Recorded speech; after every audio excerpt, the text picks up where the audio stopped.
ओम नमः शिवाय।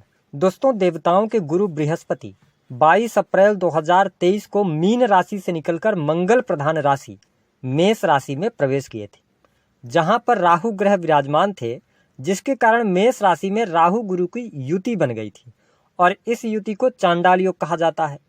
लेकिन अब बृहस्पति देव अपनी 10 महीने की यात्रा पूर्ण कर चुके हैं और अब बची हुई 2 महीने की यात्रा मेष राशि में पूर्ण करने के बाद 1 मई 2024 को वृषभ राशि में प्रवेश कर जाएंगे। लेकिन बृहस्पति अपनी अंतिम चरण की यात्रा यानी कि आने वाले 60 दिनों में मकर लग्न या मकर राशि वालों को किस प्रकार से प्रभाव देंगे, आज इस वीडियो में हम जानेंगे। देखिए, जब मकर लग्न या मकर राशि की हम बात करते हैं तो आपके लिए बृहस्पति देव 12वें भाव और तीसरे भाव के स्वामी होकर आपके चौथे भाव में संचरण कर रहे हैं, जो कि मार्च और 30 अप्रैल 2024 तक आपके चतुर्थ भाव में ही गोचर करेंगे।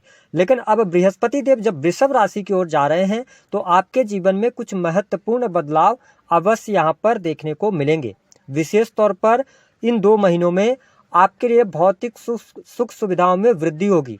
आप मानसिक तौर पर प्रसन्नता का अनुभव करेंगे। जो मकर लग्न या मकर राशि वाले जातक हैं, इनके पारिवारिक जीवन भी काफी शानदार रहेगा। पारिवारिक समस्याओं से आपको मुक्ति मिलेगी। यदि घर में किसी भी प्रकार की समस्या चल रही थी तो वो तमाम समस्याएं दूर होंगी। माँ की हेल्थ को लेकर कोई प्रॉब्लम थी तो वह प्रॉब्लम भी अब समाप्त होने वाली है। विशेष तौर पर यदि देखा जाए तो इस दौरान इन 2 महीनों में आपके द्वारा लिए गए डिसीजंस सही साबित होंगे। आपकी बुद्धिमत्ता बढ़ेगी। आप कुछ नई चीजें सीखने की तरफ अग्रसर होंगे। तो ये बहुत ही बेहतरीन स्थिति आपके लिए बनती हुई नजर आ रही है। जो लोग भौतिक वस्तुओं का क्रय विक्रय करते हैं या आप इंटीरियर डिजाइनिंग वगैरह का काम करते हैं, होटल रेस्टोरेंट से जुड़े हैं, है ना, या लग्जरी किसी को प्रोवाइड कराते हैं। बहुत सारे लोग जो कि साज सज्जा से जुड़ा हुआ काम करते हैं, जैसे कि ब्यूटिशियन वगैरह हैं, कॉस्मेटिक से जुड़ा हुआ काम, उनके लिए भी अब समय काफी अनुकूल इस दौरान रहने वाला है। साथ ही आप देख पाएंगे कि बृहस्पति देव चतुर्थ भाव में गोचर करते हुए इनकी पंचम अमृतमय दृष्टि आपके 8th हाउस पर पड़ रही है। इसका मतलब यह है कि आने वाले 2 महीनों में आपके जीवन में जो अनएक्सपेक्टेड समस्याएं निकल कर आ रही थी, क्योंकि अष्टम भाव जो होता है यह आकस्मिक घटनाओं का होता है, आपके रिसर्च का होता है, छोटे मोटे उद्योगों को भी अष्टम भाव से देखा जाता है। तो आपको स्पष्ट कर दें कि जो मकर लग्न या मकर राशि वाले जातक मैन्युफैक्चरिंग के यूनिट से जुड़े हुए हैं, यानी किसी भी प्रकार से आप प्रोडक्ट का निर्माण करते हैं, चाहे आप छोटे उद्योग चला रहे हो, बड़े उद्योग चला रहे हो, इन 2 महीनों में आपके कार्यों में प्रगति अवश्य देखने को मिलने जा रही है। हालांकि अगर आपका कोई इंडिविजुअल बिजनेस है, ऐसा कोई कार्य है जो कि इलेक्ट्रॉनिक चीजों का है, इलेक्ट्रॉनिक्स की आपकी शॉप वगैरह है, कंप्यूटर टेक्नोलॉजी से जुड़ा हुआ कोई आप बिजनेस कर रहे हैं, ऑनलाइन क्लासेस वगैरह चलाते हैं, इसके अतिरिक्त यदि आपका कोई भी फूड से जुड़ा हुआ बिजनेस है, तो इन 2 महीनों में अब आपको धीरे धीरे करके सफलता मिलनी शुरू होगी। दूसरी बात यह है कि आप शनि की 7.5 के अंतिम चरण में भी चल रहे हैं। तो ऐसी स्थितियों में यदि देखा जाए तो काफी हद तक अब आपके जीवन में जो समस्याएं थी वो कहीं ना कहीं से समाप्त होंगी। अष्टम भाव पर बृहस्पति देव के दृष्टि पड़ने की वजह से जो भी आपके जीवन में घटनाएं घटित होंगी तो कहीं ना कहीं से बृहस्पति का सपोर्ट आपके जीवन में मिल जाएगा। यानी कि कोई समस्या यदि चल रही है ना, तो आपको उससे बाहर निकलने का अवसर प्राप्त होगा। आप कहीं ना कहीं से कोई ना कोई आके आपकी मदद कर जाएगा। तो ये बहुत ही बेहतरीन स्थिति यहाँ पर बनी हुई है। साथ ही आप देखें कि बृहस्पति की जो 7वीं दृष्टि है वह आपके 10th हाउस पर पड़ रही है। इसका मतलब यह है कि आपके कार्य क्षेत्र को लेकर जो लगातार समस्याएं बनी हुई थी वो तमाम समस्याओं से आपको मुक्ति मिलेगी। रुके हुए कार्य अब गति पकड़ने लग जाएंगे। कॉन्फिडेंस लेवल आपका अच्छा रहेगा। आपके कार्य क्षेत्र में आपका मन लगने वाला है। यदि आप गवर्नमेंट सेक्टर के अंदर कार्यरत हैं तो आपके लिए समय अनुकूल रहेगा। बड़े लोगों का सानिध्य आपको मिलेगा। वरिष्ठ अधिकारियों से आपके संबंध अच्छे रहने वाले हैं। मकर लग्न और मकर राशि वालों के लिए एक बात का जरूर ध्यान रखना है कि 7 मार्च 2024 से लेकर 25 मार्च, इसको आप नोट डाउन करके चलिएगा। यह वह टाइम होगा जहां पर आपको अपने नौकरी को लेकर कोई बहुत बड़े डिसीजन नहीं लेने हैं। आप कोई बहुत बड़ा चेंज ना करें, बदलाव ना करें। बस इस टाइम फ्रेम को आप ध्यान रखिएगा। कार्य क्षेत्र में तरक्की प्रसिद्धि अवश्य आपको मिलने जा रही है। साथ ही जो लोग शिक्षा के फील्ड से जुड़े हैं, कंसल्टेंसी, वाणी से जुड़े कार्य या इसके अतिरिक्त जुडिशरी लॉ का फील्ड हो गया, है ना, वकालत का क्षेत्र, तो इन सभी क्षेत्रों के लिए अब समय आपके लिए बहुत ही अनुकूल बना हुआ है। आपको हर प्रकार से लाभ देखने को मिलने लग जाएंगे। यदि आप प्राइवेट सेक्टर के अंदर नौकरी कर रहे हैं, आपको यहाँ पर लाभकारी समय बन रहा है। वरिष्ठ अधिकारियों के साथ संबंध आपके अच्छे रहेंगे। कार्यस्थल पर मैं जरूर आपको आगाह कर रहा हूँ कि थोड़ा सा आप मार्च के महीने में कोई बहुत बड़ा नौकरी अचानक से छोड़ दें और फिर नई नौकरी की तलाश करें, ऐसा ना करें।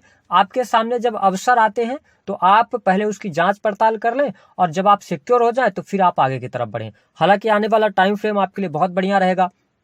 अब देखिए, बृहस्पति देव आपके केंद्र भाव में गोचर कर रहे हैं और ये 12th हाउस को देख रहे हैं। ऐसी स्थिति में अपनी स्वयं की राशि को देख रहे हैं, तो विशेष तौर पर यदि आपके जीवन में स्वास्थ्य को लेकर समस्या चल रही थी तो अब आप देख पाएंगे कि स्वास्थ्य आपका इंप्रूव होगा, व्यक्तित्व में निखार आएगा, कुछ नई चीजों की तरफ आप अट्रैक्ट होंगे, धार्मिक क्रियाकलापों के प्रति आप में विश्वास जागृत होगा, है ना, तो ये चीज बहुत बढ़िया रहेगी। साथ ही 12th हाउस से रिलेटेड चीजों में भी आपको बहुत बढ़िया लाभ होगा। 12th हाउस हॉस्पिटल्स का होता है, तो जो लोग हॉस्पिटल्स वगैरह में काम कर रहे हैं या हो सकता है आप कोई पढ़ाई कर रहे हो हॉस्पिटल या मेडिकल से जुड़ी हुई, आपको कोई एग्जाम होता है या आपने पहले एग्जाम दिया है, तो किसी भी प्रकार के सिलेक्शन के लिए आपको प्रयास जरूर करना चाहिए। जो लोग, क्योंकि 12th हाउस जो होता है ना, ये जेल भी होता है, तो जो लोग जेल से रिलेटेड कोई भी काम करते हैं, है ना, वहां पर भी आपको बहुत बेहतर परिणाम प्राप्त होंगे। इसके साथ आपके बेडरूम की लड़ाइयां समाप्त होंगी, कहीं न कहीं से पति पत्नी के संबंध बेहतर रहने वाले हैं इस समय अवधि के दौरान, है ना, पति पत्नी के बीच में आपस में बॉन्डिंग अच्छी रहने वाली है। जो लगातार मिसअंडरस्टैंडिंग चल रही थी या आप देख रहे थे आपके जीवन साथी में क्रोध बहुत ज्यादा था या चिड़चिड़ापन बहुत ज्यादा था, जिद्दीपना था, तो तमाम समस्याएं मकर लग्न और मकर राशि वालों के लिए दूर होती हुई नजर आएंगी। हाँ, अगर आपके सप्तमेश की स्थिति खराब है, सप्तमेश आपके बनते हैं चंद्रदेव, और कहीं आप राहु की या सैटर्न की दशा में चल रहे हैं, विशेष तौर पर स्पेशली अगर आप राहु या केतु की दशा में चल रहे हैं, तो ये समय थोड़ा सा दाम्पत्य जीवन के लिए आपके लिए चुनौतीपूर्ण हो जाएगा। यहाँ पर कहीं न कहीं से अलगाव जैसी स्थितियां बनेंगी। लेकिन आप केतु या राहु की दशा में नहीं चल रहे हैं तो चीजें आपके लिए बेहतरीन यहाँ पर बनी हुई है। विदेशी भूमि से आपको बहुत अच्छा लाभ हो रहा है। विदेश जाने का स्वप्न आपका पूर्ण हो सकता है। कुछ आप जिस भी कार्य क्षेत्र के अंदर हैं, अगर आप एमएनसी कंपनीज के अंदर काम कर रहे हैं तो आपको टूर करने का अवसर प्राप्त होगा। इन 2 महीनों में, मार्च और अप्रैल की मैं बात कर रहा हूँ, तो ये स्थितियां आपके लिए कुछ बहुत ही बेहतरीन यहाँ पर साबित होने जा रही हैं। अब हम बात कर लेते हैं कि किन चीजों पर थोड़ा सा आपको बहुत ज्यादा ध्यान देना होगा। हालांकि जो मकर लग्न या मकर राशि वाले जातक क्रिएटिव फील्ड से जुड़े हुए हैं, किसी भी प्रकार से फोटोग्राफी का काम करते हैं आप, है ना, बहुत सारे आजकल ऑनलाइन के काम आ गए हैं, है ना, आप ऑनलाइन अपनी कोई शॉप वगैरह चलाते हैं, तो क्रिएटिव फील्ड से जुड़ी हुई चीजें या इंटरनेट से जुड़ी हुई चीजें भी इस समय अवधि के दौरान आपको लाभ देंगी। आपकी मेहनत और साहस में वृद्धि होगी, आपका पराक्रम बढ़ने वाला है। आप अपने कार्य क्षेत्र को लेकर मेहनत भी करेंगे। हालांकि छोटे भाई बहनों को लेकर थोड़ा सा आप ज्यादा ओवर पजेसिव हो सकते हैं, इसका आपको ध्यान रखने की आवश्यकता रहेगी। आपकी कोई इच्छा है, ठीक है, आप काफी लंबे समय से किसी इच्छा पूर्ति के लिए काम कर रहे हैं, अब वह समय आने वाला है। 1 मई 2024 जैसे ही बृहस्पति देव आपके त्रिकोण यानी पंचम भाव में जाएंगे, 7वीं दृष्टि से आपके 11th हाउस को देखेंगे, तो आप समझिए कि अब जितना भी कष्ट था वो कष्ट धीरे धीरे करके अब आपके लास्ट स्टेज पे आ गया है। शनि की 7.5 को भी आपने झेल लिया है, लगभग लास्ट स्टेज पर चल रही है, अंतिम चरण में चल रही है। तो अब आपके लिए आने वाला जो समय है वो बहुत ही सुनहरा समय शुरू होने वाला है। तो आप कॉन्फिडेंस के साथ अब आप आगे बढ़ें। बृहस्पति की कृपा से आपके सारे रुके हुए कार्य अवश्य बनेंगे। हाँ, बृहस्पति देव आपकी राशि में आके नीच के हो जाते हैं, लेकिन इनकी दृष्टियों का तो प्रभाव आपके लिए अच्छा रहेगा। अब हम बात करते हैं उपाय क्या करना है। देखिए, अगर कोई समस्या वास्तव में अभी चल रही है आपके जीवन में, है ना, चाहे करियर को लेकर हो, तो करियर को लेकर है तो आप शुक्र के बीज मंत्रों का जप करें। अगर आपके करियर में बहुत ज्यादा समस्याएं या बहुत ज्यादा घर में बीमारियां हैं या बहुत ज्यादा दिक्कतें चल रही हैं, आपका करियर स्टेबल नहीं हो पा रहा है, नौकरी नहीं लग पा रही है, तो आप कम से कम महीने में मंगलवार को हनुमान चालीसा का पाठ करना शुरू कीजिए। बस इतना कर लीजिए, एक ही बार पाठ कीजिए, आप इन 2 महीनों को निकालिए, चीजें आपके लिए बेहतर होती है।